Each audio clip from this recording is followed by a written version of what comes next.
అందరికీ నమస్తే. జై శ్రీరామ్. నేను కళ్యాణ్ శివశక్తి. నిన్న హైదరాబాద్ జిల్లా స్థానిక సంస్థల ఎమ్మెల్సీ ఎన్నికలు జరిగినాయి. ఈ ఎన్నికల ప్రత్యేకత ఏంటంటే ప్రజలు ఎవరు ఈ ఎన్నికలలో పాల్గొనరు.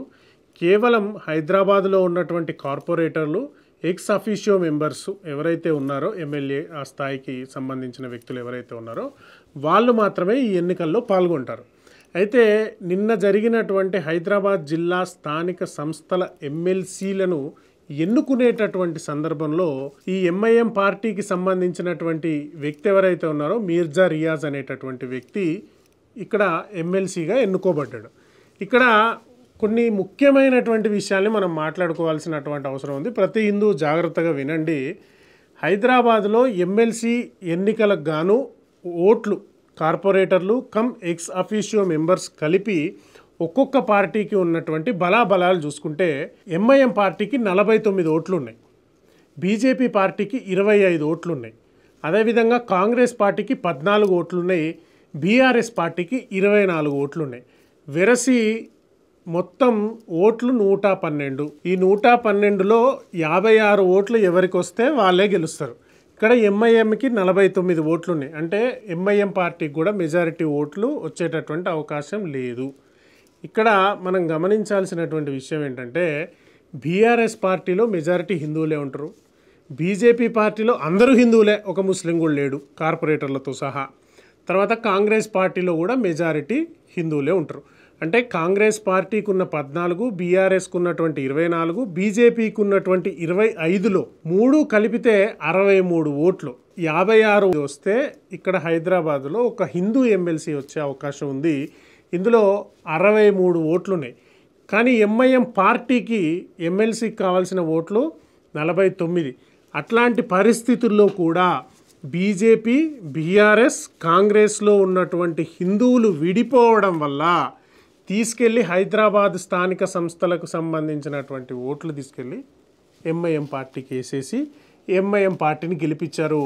ఇక్కడున్న కిటికీ ఏంటంటే బీజేపీ పార్టీ పోటీ చేసింది, కాంగ్రెస్ పార్టీ కూడా మాకు మెజారిటీ లేదని తప్పించుకుంటూనే కాంగ్రెస్ పార్టీకి సంబంధించినటువంటి 14 ఓట్లు తీసుకెళ్ళి ఎంఐఎం పార్టీకి వేశారు. కాంగ్రెస్ పార్టీ ఓట్లు, ఎంఐఎం పార్టీ ఓట్లు కలుపుకొని ఈ రియాజ్ అనేటటువంటి ఎంఐఎం అభ్యర్థికి 63 ఓట్లు వచ్చినాయి, బీజేపీకి 25 ఓట్లు వచ్చినాయి. బీజేపీ ఓడిపోయింది, ఎంఐఎం పార్టీ గెలిచింది. సాధారణంగా హిందువులు విడిపోవడం వల్ల ఇలా ఓడిపోతున్నారు అని చెప్పడానికి ఇది స్పష్టమైనటువంటి ఉదాహరణ. ఇంతకంటే బెటర్ ఎగ్జాంపుల్ కళ్ళకు కనిపించేటటువంటిది ఇంకోటి లేదు. ఎందుకంటే మెజారిటీ హిందువులు ఉన్నా తీసుకెళ్ళి ఎమ్మెల్సీ, హైదరాబాద్ ఎమ్మెల్సీ సీట్ని తీసుకెళ్ళి ఎంఐఎం పార్టీ ముస్లిం చేతిలో పెట్టడం అనేటటువంటిది సిగ్గులేని, లజ్జలేని రాజకీయ నాయకులకు, రాజకీయ పార్టీలకు, ఆ పార్టీలకు చెంచాగిరి చేసేటటువంటి సమాజానికి చెల్లింది. నిజానికి ఎంఐఎం సీటుకి, ఎంఐఎం పార్టీకి ఎమ్మెల్సీ ఓట్లు వచ్చేటటువంటి అవకాశమే లేదు, కేవలం ఈ 3 పార్టీల వారీగా హిందువులు విడిపోవడం వల్ల. అయితే ఇక్కడ నాకు బాగా కొట్టేస్తున్నటువంటి విషయం ఏంటంటే ఇక్కడ బీజేపీ పార్టీ ఎందుకు త్యాగం చేయలేకపోయింది. ఇప్పుడు బీజేపీ పార్టీకి గెలిచే అవకాశం లేదు. 100% బీజేపీ పార్టీ పోటీ చేస్తే డెఫినెట్గా ఎంఐఎం పార్టీకే గెలిచేటటువంటి అవకాశాలు ఎక్కువగా ఉన్నాయి. బీఆర్ఎస్ పార్టీ పోటీ చేసినా, బీజేపీ పోటీ చేసినా, కాంగ్రెస్ పోటీ చేసినా అల్టిమేట్గా 49 సీట్లు ఉన్నటువంటి పార్టీ ఏదైతే ఉందో ఎంఐఎం పార్టీ గెలుస్తుంది. 49 ఓట్లు దానికి పడతాయి. కాబట్టి బీజేపీ పార్టీ కనుక త్యాగం చేసి ఇక్కడ మనం విడిపోవడం వల్ల వచ్చే ప్రయోజనం ఏం లేదు, మేము పోటీ చేయడం వల్ల గెలుస్తామన్నటువంటి నమ్మకం కూడా లేదు. కాబట్టి మేము మీలో ఉన్నటువంటి ఏ అభ్యర్థినైనా నిలబెట్టండి, మేము మీకు మద్దతు ఇస్తాం, కేవలం ఈ ఎమ్మెల్సీ స్థానిక సంస్థల వరకు ఎంఐఎం పార్టీకి ఆ సీట్ వెళ్లకుండా మేము మీకు మద్దతు ఇస్తామని కాంగ్రెస్తోని కానీ, బీఆర్ఎస్ పార్టీతో కానీ బీజేపీ కూడా ఎందుకు చెప్పలేకపోయింది అనేటటువంటిది నాకు అర్థం కానటువంటి విషయం. ఎందుకంటే బీజేపీ వాళ్ళు విడిపోకూడదు, మనం అందరం కలిసి ఉండాలి, హిందువులు కాశ్మీర్లో విడిపోయారు, లేకపోతే పశ్చిమ బెంగాల్లో విడిపోయారు అని చెప్పి చాలామంది బీజేపీకి వత్తాసు పలికేటటువంటి వాళ్ళు చాలామంది మాట్లాడుతూ ఉంటారు. హిందువులు ఓటేయకపోవడం వల్లనే మోడీకి 240 సీట్లు వచ్చినాయి, ఓటింగ్ పర్సెంటేజ్ తగ్గింది, హిందువులు ఎప్పుడు కులాల వారీగా విడిపోతున్నారు. ఆ త్యాగాన్ని కానీ, ఆ మెసేజ్ని కానీ ఎందుకు బీజేపీ పార్టీ హైదరాబాదు తెలంగాణలో ఉన్నటువంటి హిందూ సమాజానికి ఇవ్వలేకపోయింది? ఎంఐఎం పార్టీని ఓడించడమే మా లక్ష్యము. అందుకని కాంగ్రెస్లో కానీ బీఆర్ఎస్లో కానీ బీజేపీలో కానీ ముగ్గురు కలిపి ఉమ్మడి అభ్యర్థి ఎవరైతే ఉన్నారో, జేపీ గారు లాంటి మేధావులు ఉన్నారు, లేకపోతే చాలామంది ఉద్యమ నాయకులు ఉన్నారు, అందరికీ కావలసినటువంటి వ్యక్తులు హైదరాబాద్లో ఉన్నారు, చదువుకున్న వాళ్ళు ఉన్నారు, పండితులు ఉన్నారు, మేధావులు ఉన్నారు, ప్రొఫెసర్స్ ఉన్నారు. ఇట్లాంటి ఎంతోమంది హైదరాబాదులో సమాజంలో ఉన్నటువంటి వ్యక్తుల్ని మీరు నిలబెట్టి మా ఉమ్మడి అభ్యర్థి కాంగ్రెస్ లేదు, బీజేపీ లేదు, బీఆర్ఎస్ లేదు, మా బీజేపీ ఓట్లన్నీ ఒక ఉమ్మడి అభ్యర్థికి ఇవ్వడానికి మేము సిద్ధంగా ఉన్నాం, ఎంఐఎం పార్టీ గెలవకూడదు, బీఆర్ఎస్ మీరు ఈ విషయం వరకు మద్దతు ఇవ్వండి, కాంగ్రెస్ వాళ్ళు ఈ విషయం వరకు మద్దతు ఇవ్వండి అని బీజేపీ పార్టీ వాళ్ళు ఎందుకు ముందుకు రాలేకపోయారు?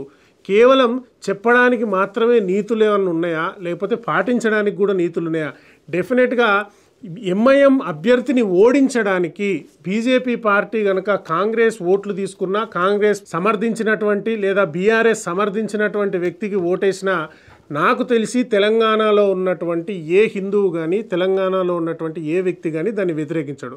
ఎందుకంటే తెలంగాణలో ఉన్నటువంటి 119 నియోజకవర్గాల్లో ఎంఐఎం పార్టీ వ్యక్తిని నిలబెడితే ఏ హిందువు ఓటేయడు.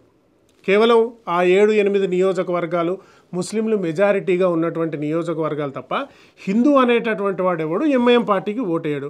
అలా ఎంఐఎం పార్టీ గెలుస్తుంది కాబట్టి మేము మా సీటును త్యాగం చేశాము అని కనుక బీజేపీ ముందుకు వస్తే ఖచ్చితంగా తెలంగాణలో ఉన్న వాళ్ళందరూ హర్షిస్తారు.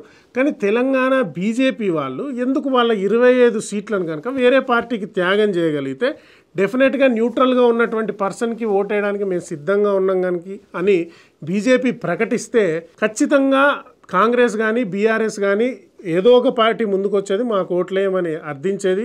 కాంగ్రెస్ అంటే ప్రభుత్వంలో ఉంది, బీఆర్ఎస్ పార్టీకి బలం ఉంది, ముందుకు వచ్చేది. ఒకవేళ ఆ ప్రయత్నంలో విఫలమైన బీజేపీ హిందూ సమాజం కోసం ఎంఐఎం లాంటి మతతత్వ పార్టీలకు వ్యతిరేకంగా బీజేపీ త్యాగం చేయడానికి ఒక అడుగు ముందుకేసింది అని సమాజంలో ఒక ఆలోచన వచ్చే అవకాశం ఉంది కదా. బీజేపీ కూడా ఈ విషయంలో ఎందుకు ముందుకు అడగలేదు? కేవలం మీరు హిందువులందరూ కలిసి ఉండండి అని మీరు చెప్పడం మాత్రమేనా? ఇట్లాంటి విషయాలలో కూడా ఒక అడుగు ముందుకేయకుండా బీజేపీ వాళ్ళు ఆలోచించాలి. బీజేపీకి సపోర్ట్ చేసేటటువంటి వాళ్ళు కూడా ఖచ్చితంగా ఈ విషయంలో బీజేపీని ప్రశ్నించాలి. కొంతమంది ప్రత్యేకంగా హిందువులు బీజేపీకి ఓటేయట్లేదు, పశ్చిమ బెంగాల్లో మమతా బెనర్జీకే ఓటేస్తున్నారు, లేకపోతే ఆంధ్రాలో ఉన్నటువంటి హిందువులు కులాల వారీగా విడిపోయారు, తెలంగాణలో ఉన్న హిందువులు కులాల వారీగా విడిపోయారని కొంతమంది బీజేపీ పలుపున వాదించేటటువంటి యూట్యూబర్లు ఈ మధ్య చాలామంది పెరిగారు. కానీ ఇక్కడ వాస్తవంగా బీజేపీ కూడా అదే చేసింది కదా. బీజేపీ కూడా త్యాగం చేయలేకపోవడం వల్లనే ఇక్కడ ఎంఐఎం అభ్యర్థి గెలిచాడు.